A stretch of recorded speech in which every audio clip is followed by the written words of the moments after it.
Okay जी, अब हम करने लगे हैं टूथ टाइप की डिटर्मिनेशन। इसको पढ़ने से पहले हम अगर दो टर्म्स देख लें, होमोडोंट और हेटेरोडोंट, तो हमें आसानी से समझ आ जाएगी कि टूथ टाइप डिटर्मिनेशन टॉपिक है क्या। तो होमोडोंट क्या होते हैं? होमोडोंट ऐसे एनिमल जिनमें जो है ना, जो टीथ होते हैं उनकी शेप सेम होती है, सेम शेप टीथ होते हैं, यानी उनमें कोई डिफरेंट तरह के टीथ नहीं होते, उनकी शेप भी सेम होती है और उनके साइज़ भी सेम होते हैं, तो सेम शेप टीथ होते हैं। लेकिन जो हेटेरोडोंट होते हैं ना, उसमें डिफरेंट टाइप्स होते हैं टीथ की, किस बेस पे? शेप की बेस पे और साइज़ की बेस पे।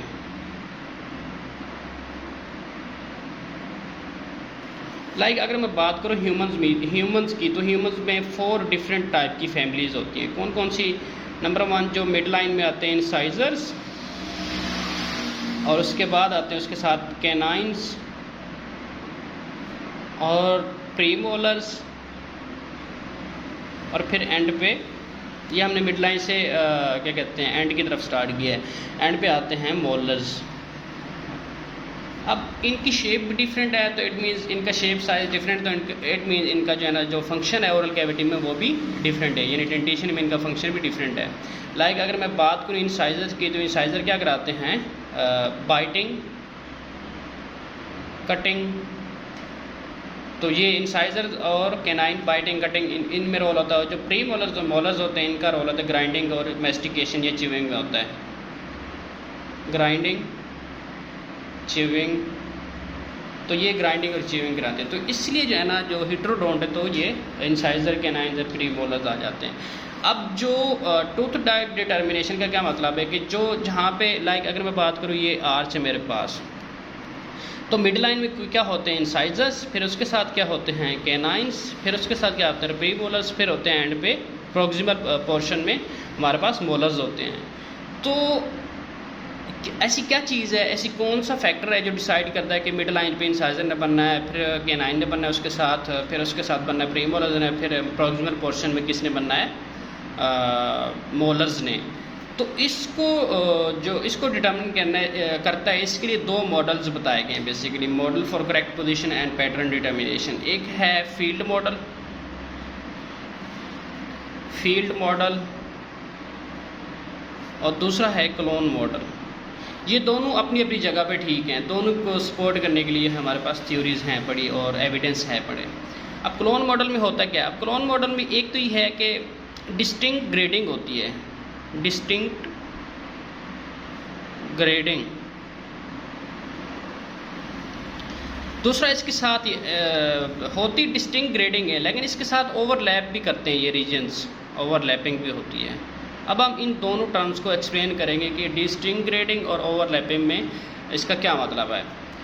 अब डिस्टिंक्ट ग्रेडिंग का क्या मतलब है कि जो क्या कहते हैं, जो इंसाइजर्स हैं, तो इस रीजन में जो है ना, जो फैक्टर्स या जो मॉलिक्यूल्स एक्सप्रेस होंगे वो इसी रीजन में एक्सप्रेस होंगे, ठीक है।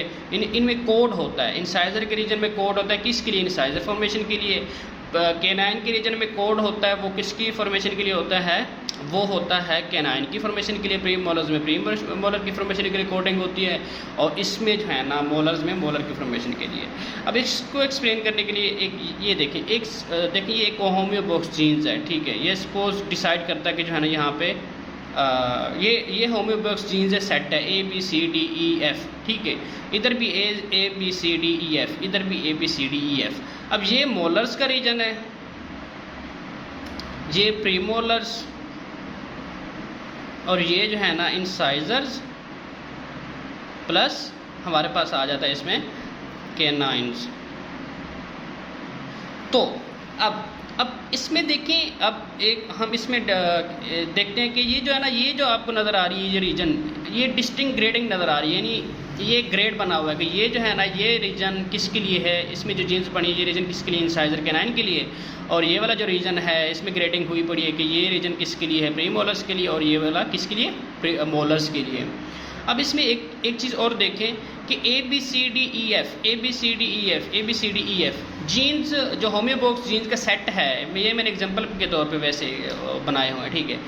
तो जो होता है ना होम्योबॉक्स में जीन्स, वो सब में होता है, यानी इंसाइजर्स में भी मोलर फॉर्मेशन जीन्स होते हैं, ठीक है, उसमें प्री मोलर फॉर्मेशन भी होते हैं और इंसाइजर फॉर्मेशन भी होते हैं। इसमें भी प्री मोलर रीजन में जो जीन्स होते हैं सिर्फ प्री मोलर के फॉर्मिंग जीन्स नहीं होते, लेकिन इसमें जो है ना सारे होते हैं, मोलर्स भी होते हैं और कौन से होते हैं, इंसाइजर भी होते हैं। लेकिन इनमें डिफरेंस क्या है? डिफरेंस ये है कि जो इंसाइजर के जीन्स हैं, जो इंसाइजर के जीन्स है ना, जो इंसाइजर के जीन है वो इंसाइजर में सिर्फ उसी क्योंकि वो इंसाइजर के जीन जो इंसाइजर रीजन में पड़े हैं वो इंसाइजर रीजन में सिर्फ इंसाइजर के जीन एक्सप्रेस होंगे, बाकी एक्सप्रेस नहीं होंगे। इसी तरह प्री मोलर के रीजन में प्री मोलर के जीन एक्सप्रेस होंगे और प्री मोलर की फॉर्मेशन कराएंगे, बाकी एक्सप्रेस नहीं होंगे। इसी तरह जो मोलर्स के जीन्स हैं मोलर रीजन में पड़े हैं वो एक्सप्रेस होंगे, बाकी एक्सप्रेस नहीं होंगे। इंसाइजर्स और कैनाइन्स और प्री मोलर के इंसाइजर वाले मोलर्स वाले एक्सप्रेस होंगे और मोलर की फॉर्मेशन कराएंगे। तो ये था डिस्टिंक्ट ग्रेडिंग और ओवरलैपिंग, ये दोनों आपस में ओवरलैप करते हैं। अब होता है क्या है कि सिग्नल आएगा सपोज इंसाइजर रीजन में, क्योंकि इंसाइजर ने बनना है तो सिग्नल आता है सपोज के यहाँ पे एक एम सिग्नल मैंने लिखा हुआ, ठीक है। ये सिग्नल आएगा नीचे एक्टोमेसन गाय में और ये जो है ना टोथिनेसिस स्टार्ट कराएगा। और यहाँ पे जो है ना क्योंकि ये इंसाइजर का रीजन है तो इसमें इंसाइजर के जीन्स एक्टिवेट होंगे और इंसाइजर की फॉर्मेशन कराएंगे। इधर सपोज मैं कहता हूँ कि एक एन फैक्टर आया या क्या कहते हैं सिग्नलिंग मॉलिक्यूल आया, उसने प्री मोलर्स को मैसेज दिया, उसमें सपोज मैं कहता हूँ डी ई ये वाले जीन्स एक्सप्रेस है और उन्होंने क्या किया प्री मोलर की फॉर्मेशन की। इधर एक एफ फैक्टर आया, उसने क्या किया इन जीन्स में से कम्बिनेशन में से जो है ना उनमें से कुछ जीन्स को एक्सप्रेस किया, वो जीन्स जो मोलर की फॉर्मेशन करते हैं तो वो मोलर की फॉर्मेशन हो जाएगी। अब अगर मैं बात करूं तो इसमें अब जो जीन्स कुछ जीन्स को हम डिस्कस कर लेते हैं। लाइक जो ये एक तो ये जो जहाँ पे मोलर रीजन होता है ना इसको हम कहते हैं प्रॉक्सिमल रीजन, क्योंकि यहाँ से आर्च स्टार्ट होती है इसलिए। और ये जो मिड लाइन जिसमें इंसाइजर है इसको हम कहते हैं डिस्टल रीजन। तो जो डिस्टल रीजन में होते हैं ना, डिस्टल रीजन में वो जो जीन्स जो इंसाइजर की फॉर्मेशन कराते हैं वो है MSX फैमिली से होते हैं। इसमें MSX 1 और 2 मेनली आ जाते हैं या 2 3 आ जाते हैं, ठीक है। और जो डिस्टल रीजन में मोलर्स की फॉर्मेशन कराते हैं प्रॉक्सिमल रीजन में, उनमें आ जाते हैं DLX फैमिली आ जाती है। अब DLX की कितने जीन्स टोटल होते हैं जो टूथ फॉर्मेशन में इन्वॉल्व होते हैं? वो 1 to 6 होते हैं। जो इसमें से 1 और 2 होते हैं वो मैक्सिला के मोलर्स की फॉर्मेशन कराते हैं और 5 6 और 1 2 ये चारों मिल के किसकी फॉर्मेशन कराते हैं, और 3 4 भी ये किसकी मैंडिबल के मोलर्स की फॉर्मेशन कराते हैं। तो इस तरह ये DLX फैमिली है। अब जो DLX जीन्स हैं इनको कौन एक्टिवेट करता है? इसको जो एक्टिवेट करता है एक्टोडर्मल फैक्टर। हमने देखा कि टोथिनेसिस स्टार्ट होती है एक्टोडर्म से, तो इसको एक्टिवेट करता है फाइब्रोब्लास्ट ग्रोथ फैक्टर 8। और दूसरा जो इसको जो रिप्रेस करता है यानी इसके एक्सप्रेशन को स्टॉप करता है वो है BMP4। अब एक चीज़ नोट करें कि अब इसमें हम देख लेते हैं कि MSX को कौन एक्टिवेट करता है। इसको एक्टिवेट करता है BMP4 और इसको रिप्रेस कौन करता है? फाइब्रोब्लास्ट। खैर, तो इसको जो एक्टिवेट करता है वो BMP4 है, ठीक है ना, इसमें MSX1 में, ठीक है, इंसाइजर की फॉर्मेशन कराते हैं। अब हम अगर देखें तो इसमें क्योंकि DLX जो मोलर्स के जीन्स होते हैं उसमें ये नहीं है कि जो है ना ये स्पेसिफिक एक DLX जीन्स है जो टूथ फॉर्मेशन या मोलर की फॉर्मेशन कराता है। इसमें और जीन्स भी होते हैं, जैसे मैं कहूँ कि बार X1 ये भी इंसाइजर फॉर्मेशन करता है और इसको भी जो है ना कौन एक्टिवेट करता है? Fibroblast growth factor 8। और इसको रिप्रेस कौन करता है? फाइब्रोब्लास्ट क्या कहते हैं BMP4 रिप्रेस करता है इसको।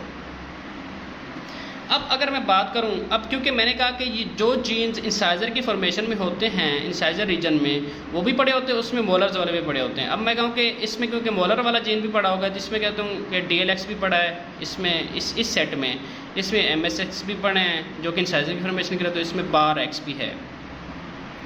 लेकिन अब ये जीन्स इधर भी पड़े हैं तो अगर तो सिग्नलिंग मॉलिक्यूल आता है तो वो इन सबको एक्टिवेट कर सकता है और इंसाइजर के रीजन में मोलर भी बन सकता है, लेकिन ऐसा होता नहीं है। क्यों?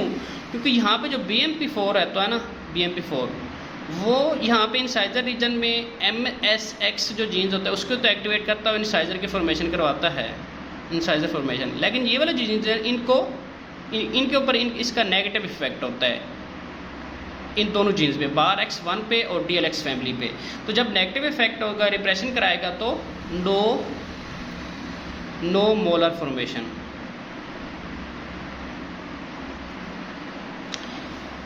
इसी तरह इधर क्योंकि MSX के जीन्स भी पड़े हैं मोलर रीजन में और मोलर फॉर्मेशन जीन्स भी पड़े हैं, लेकिन क्योंकि इधर जो फाइब्रोब्लास्ट ग्रोथ फैक्टर है वो किसको सिर्फ एक्टिवेट करता है, वो एक्टिवेट करता है बार X1 और DLX1 को। तो इस वजह से मोलर रीजन में मोलर जीन्स बनते हैं। तो ये था फील्ड मॉडल, यानी एक फील्ड सेट हुए पड़े हैं जिसमें कोडिंग हुई पड़ी है कि उस फील्ड में जो एपिथेलियम होगा वो डिफरेंट सिग्नलिंग मॉलिक्यूल सिक्रीट करेगा, और नीचे जो जीन्स पड़े होंगे होम्योबॉक्स जीन का सेट, उनमें से जो इंसाइजर की फॉर्मेशन कराएगा सिर्फ वही एक्सप्रेस होगा और वो इंसाइजर की फॉर्मेशन बनाएगा। और इस फील्ड में क्या कहते हैं, इन एपिथेलियम में मोलर एपिथेलियम के क्या कहते हैं उसको, सिग्नलिंग मॉलिक्यूल सिक्रीट होगा और एपिथेलियम क्या कहते हैं मेसेनकाइम में जाएगा और मोलर के जो है ना जीन्स को एक्सप्रेस कराएगा, इंसाइजर और प्री मोलर्स को एक्सप्रेस नहीं कराएगा और मोलर फॉर्मेशन कराएगा। अब जो DLX फैमिली हमने कहा था, DLX फैमिली, इसमें से जो 1, 2 होते हैं, अगर उनका नॉकआउट हो जाए यानी डबल नेगेटिव आ जाए, एटलीस्ट दोनों प्रेजेंट ना हो, एक्सप्रेस ना हो, तो इसमें बैक्सीला तो नहीं बनेगी, लेकिन इसमें मैंडिबल बनेगी, क्योंकि मैंडिबल की फॉर्मेशन के लिए कौन से होते हैं, मेनली 5, 6 होते हैं और वो तो एक्सप्रेस हो रहे हैं। एक तो ये था, इसमें एक कॉन्सेप्ट ये भी है। अब दूसरा ये है कि इसमें जो बार X1 है वो क्योंकि मोलर की फॉर्मेशन के लिए होता है, तो ये अगर हम लोग मिक्स करें मोलर मीज़नकाइम को या मोलर की जो एक्टोमीज़नकाइम है किसके साथ, इंसाइजर के एपिथेलियम के साथ, यानी मोलर मीज़नकाइम प्लस इंसाइजर एपिथेलियम, और ये कब करें, आफ्टर 11 डेज़। अब क्योंकि आफ्टर 11 डेज़ जो पोटेंशियल होता है वो मीज़नकाइम के पास चला जाता है, तो अब मीज़नकाइम मोलर की मिक्स करेंगे तो क्या बनेगा, मोलर बनेगा। अब ये किस रीजन में मिक्स करेंगे, इंसाइजर रीजन में। अगर इंसाइजर रीजन में मिक्स करें मोलर मीज़नकाइम को, यानी इंसाइजर रीजन में इंसाइजर की मीज़नकाइम हटा दें, उसमें मोलर मीज़नकाइम डाल दें, कब, आफ्टर 11 डेज़ ऑफ जेस्टेशन या डेवलपमेंट, तो उसमें इंसाइजर डेवलप नहीं होगा। कौन डेवलप होगा, मोलर, क्योंकि आफ्टर 11 डेज़ पोटेंशियल किसके पास है, मीज़नकाइम के पास, और हमने मीज़नकाइम किसका डाला है, मोलर का।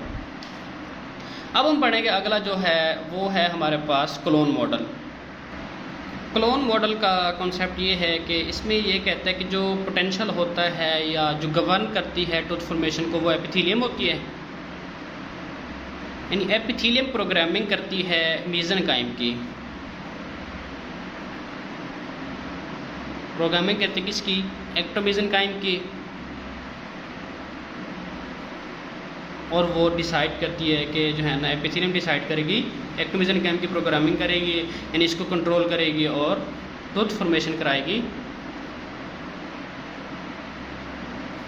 Eight correct position.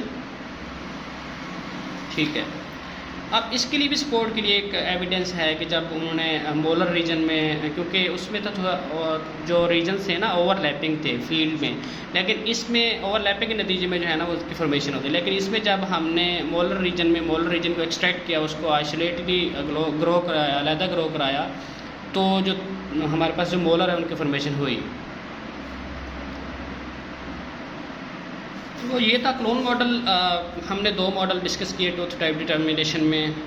Quick revise कर लेते, फील्ड और क्लोन। इसमें मीज़नकाइम के पास जो है ना ज़्यादा कंट्रोल होता है एक्टोमीज़नकाइम के पास, और इसमें होता है एपिथेलियम के पास। अब दोनों करेक्ट हैं क्योंकि आफ्टर 11 डे, ये आफ्टर 11 डे ज़्यादा एप्लीकेबल होता है और ये बिफोर 11 डे, क्योंकि इसमें एपिथेलियम के पास कंट्रोल है, इसमें मीज़नकाइम के पास। इसमें क्या था, कोडिंग थी, हर रीजन में कोडिंग थी, जीन्स सब हर रीजन में जीन्स सेम है, लेकिन जो इंसाइजर रीजन में इंसाइजर एक्सप्रेस होगा, एक कोड आता है यहाँ से, वो इधर आता है, वो कोड मैसेज देता है और एक्सप्रेस होता है, शायद वो इंसाइजर या स्पेसिफिक टूथ फॉर्मेशन कराता है। इसमें एपिथेलियम जो है ना वो सिग्नलिंग करती है और वो टूथ फॉर्मेशन करा दीजिए। तो ये थी हमारे पास टूथ टाइप डिटर्मिनेशन।